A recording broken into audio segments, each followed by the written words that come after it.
It's a great honor to be with the world leaders in American oil and gas, and really I could say the world leaders, period, when it comes to energy and American energy, biggest companies anywhere in the world.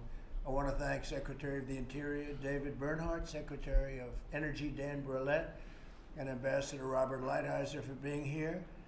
We're also joined by Leader Kevin McCarthy, Senators John Cornyn, Kevin Cramer, Ted Cruz, and Dan Sullivan. Thank you all. These are people that really want to see good energy at the good price.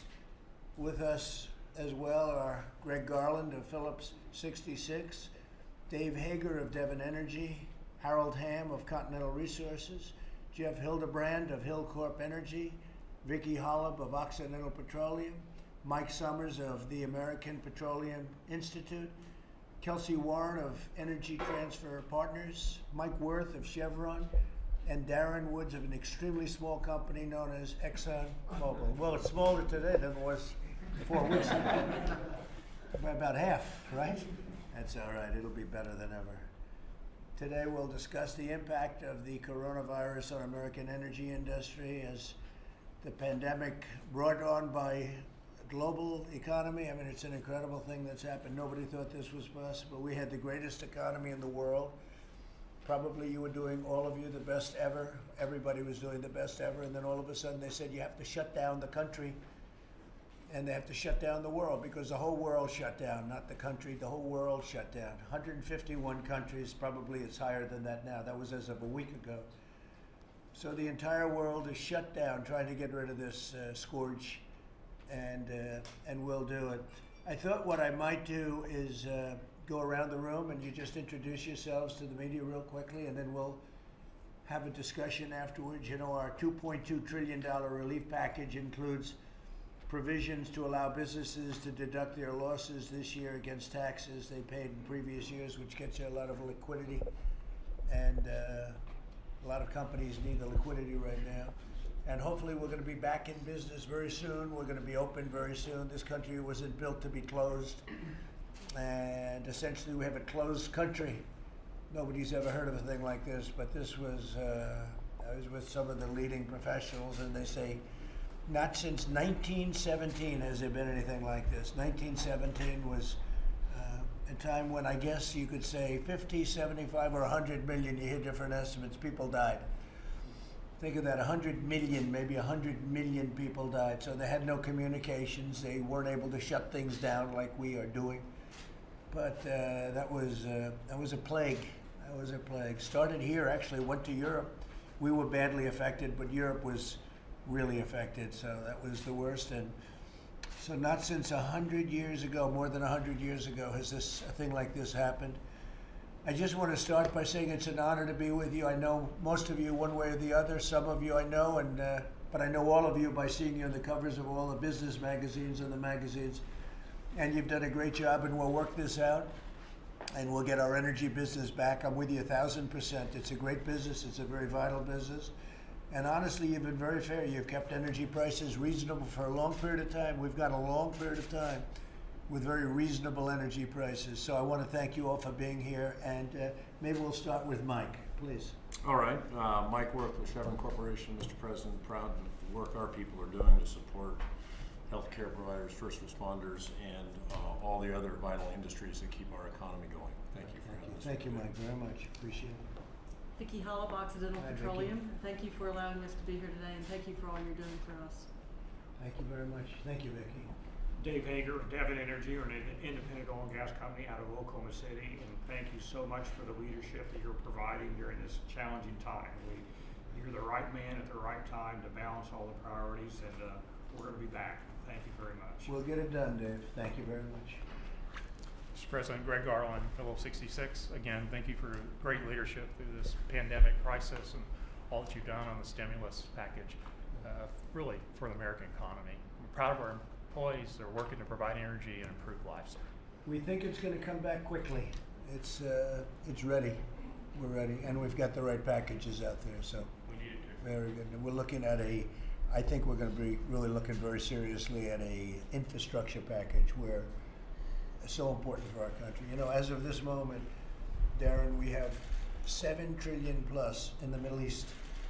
For what? For what reason? And we don't put money in our own country. So we're going to do a big package on infrastructure fairly soon, I think, and that's very important. And it's great for you, great for everybody. Darren, please. Thank you, Mr. President. Darren Woods, ExxonMobil Corporation. I'd like to add my thanks for your leadership in this space as well, and say I think all of our companies here are aligned with your objective, which is to get the economy moving and to make people's lives around the world better. Good. Great job you've done. Thank you. Thank you. Harold Hamm, Chairman of Continental Resources, also out of Oklahoma City. Thanks for having this meeting. I think this is so timely and necessary. Really appreciate your leadership. Also the friendship that you've kept with the Saudis, the Saudi Crown Minister, or Crown Prince, and also Vladimir Putin. I know those hadn't been easy sometimes, but and at this time it was particularly needed. So I represent our company as well as the DEPA, Domestic Energy Producers Alliance, and we're about 10,000 companies and individuals, mostly independent producers. That's great. Great job you're doing. I think President Putin and the Crown Prince want something to happen badly. It's certainly terrible for them what's happening too. So they want to see something happen. I've spoken to both of them, and we'll tell you about that in a little while. Okay? Thank you very much. Great. Thank you, Mr. President. Jeff Hildebrand, founder and chairman of Corp Energy. Our distinction is we are the only private company here. This is a company that's based in Houston, domestic-only exploration and production company.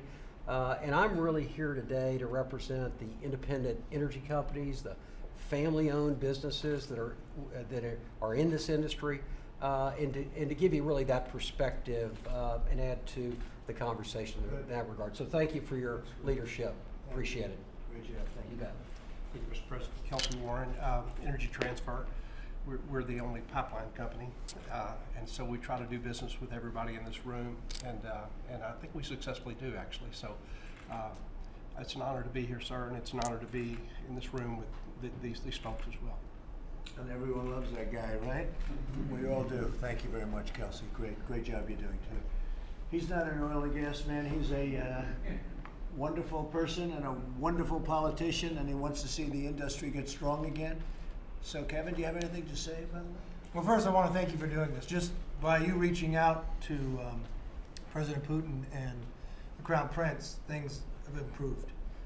You're looking around a lot of jobs, but what else you're not seeing at this table, a lot of these are small businesses that work with all these individuals around here. And your action today with signing the CARES Act, getting the small business loans out, is going very strongly because it's needed. But the American economy, greatest strength is what energy provides us. You provide us at a good price. These are great jobs, but more importantly, it also gives us energy independence. It changes the whole dynamics around the world, and so I thank you for the leadership of what you're doing. Well, thank you, Kevin. And as you just said, Bank of America in particular has really, of the big banks, has really stepped into it.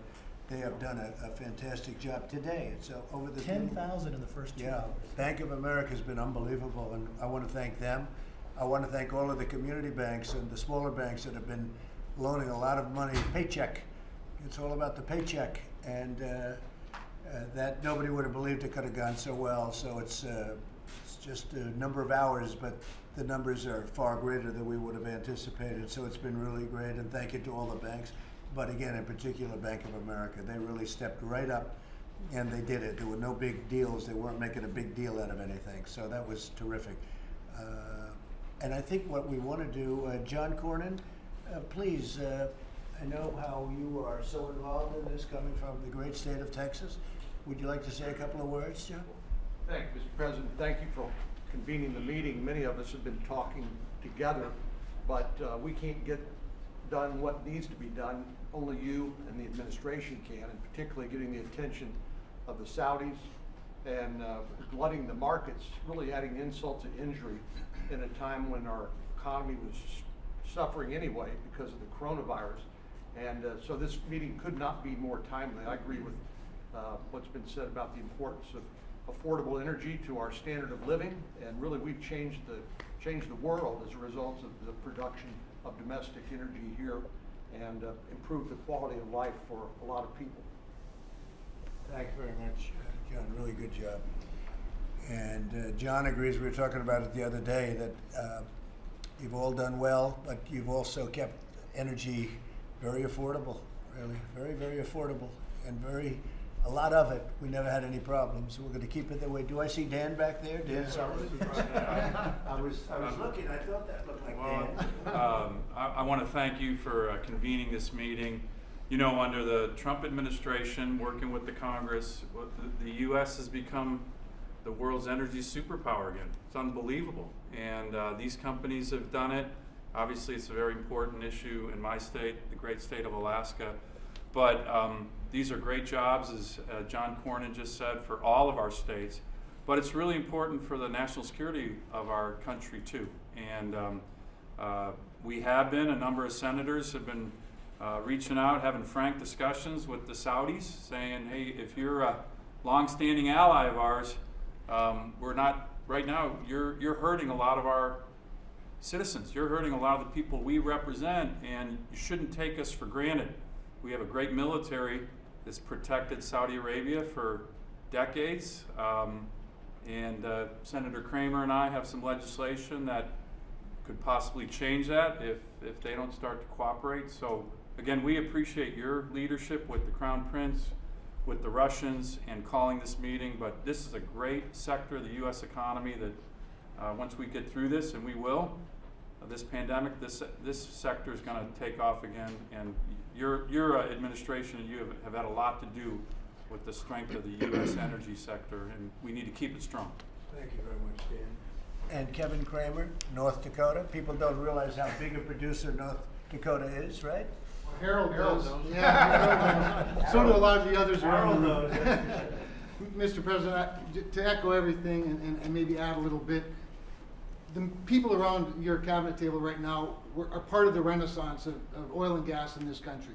But since you became president, we went from a renaissance to security, to independence, to dominance. And that dominance and that security right now are in some danger. Just a quick example, in North Dakota, since Saudi Arabia and Russia announced their little price war, we've had $6 billion of CapEx taken out of our state planned for this year. Yeah. I was economic development director when the entire gross domestic product of North Dakota was $13 billion. Yeah. So that's significant. That represents not just CapEx, that represents lots of jobs, lots of people in the value chain. And I would just add one word to what Dan talked about with regard to Saudi Arabia. It is estimated by one report in 2018 that we spend a minimum of $81 billion defending global oil supplies. We can use that money in national defense and other hot spots in the world if our friends are going to treat us this way. So appreciate your outreach this week. I think we're halfway there just with the success of your diplomacy this week. Thank you for this meeting. It's gone up, and we have to, otherwise we lose a lot of jobs too. We're talking about one of the big job producers anyway, Kevin, right? Would you have anything to say? Mr. President, thank you. I'm Mike Summers. I'm President and CEO of the American Petroleum Institute. The folks around this table represent the American energy revolution. And we want to thank you for everything that you've done to support that revolution. And we want to make sure that revolution continues after this pandemic crisis is solved. Thank you, sir. Thank you for that. Senator Cruz. I think he's around here. Ted can't be seen. He's hiding. Apparently he joined the press. He's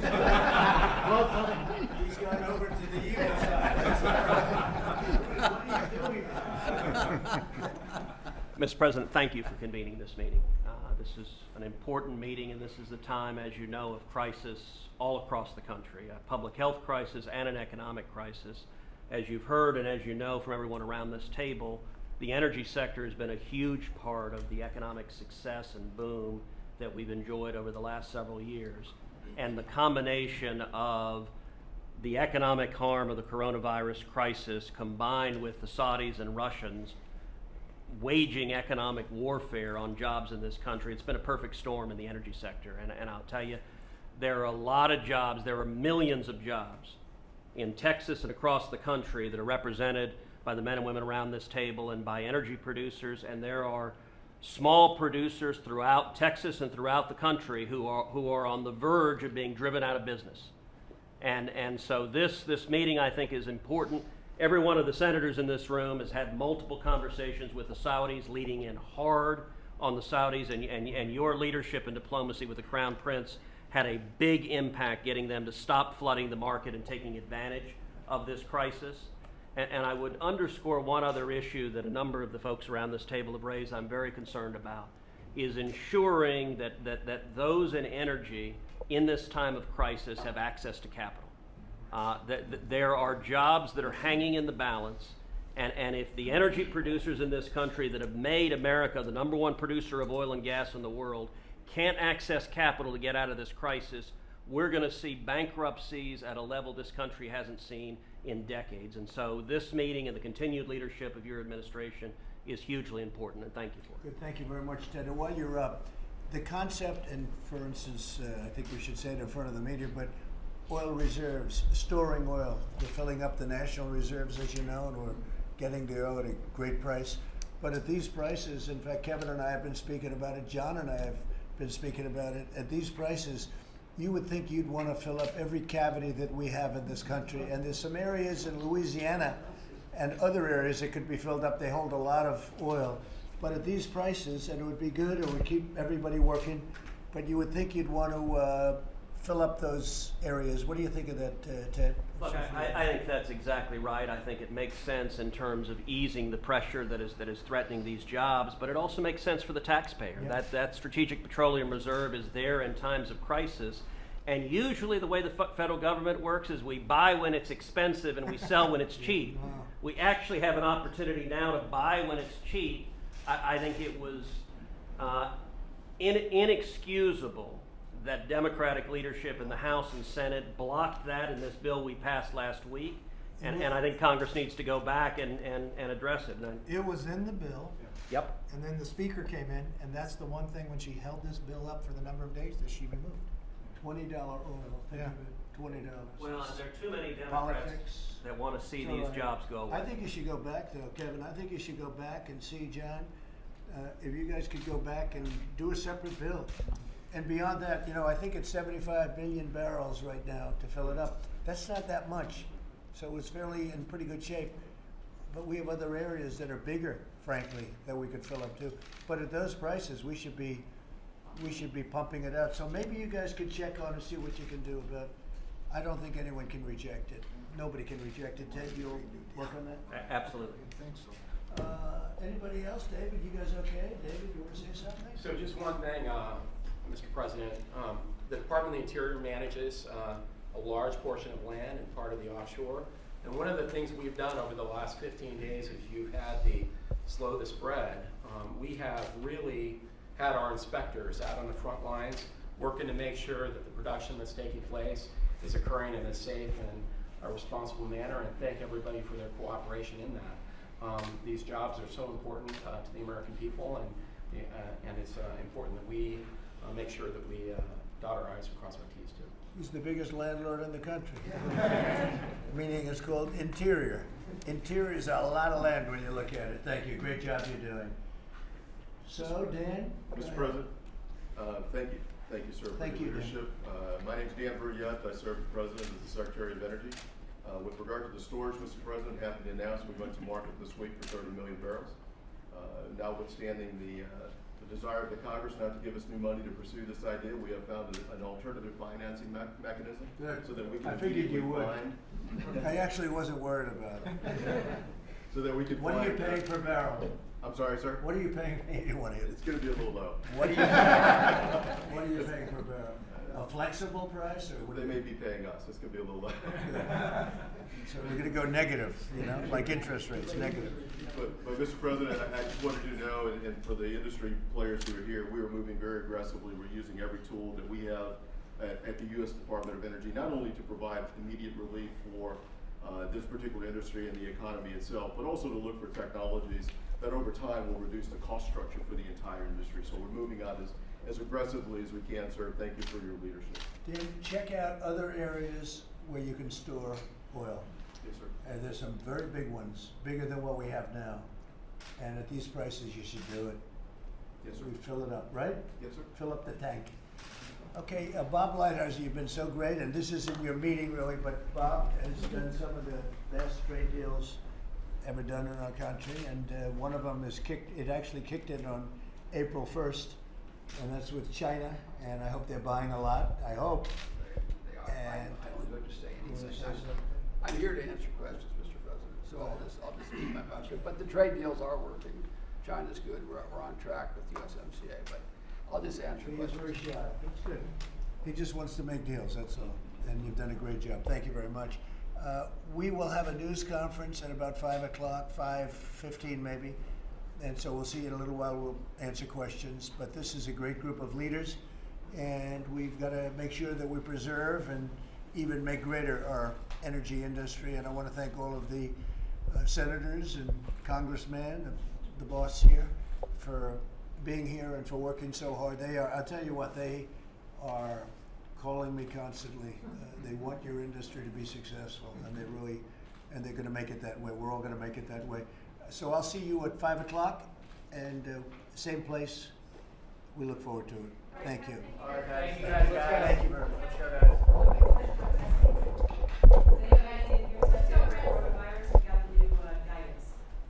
Would anybody like to be tested? How about you? Do you want to be tested? I would love to be tested, actually. I think all of us would. We might be able to do that. Here's a good question. No, you know what? I like it. Let's test these guys. They gave us millions of jobs. Listen, they gave us millions of jobs. If anybody wants to be tested, we'll test you. I want to test the head of Exxon.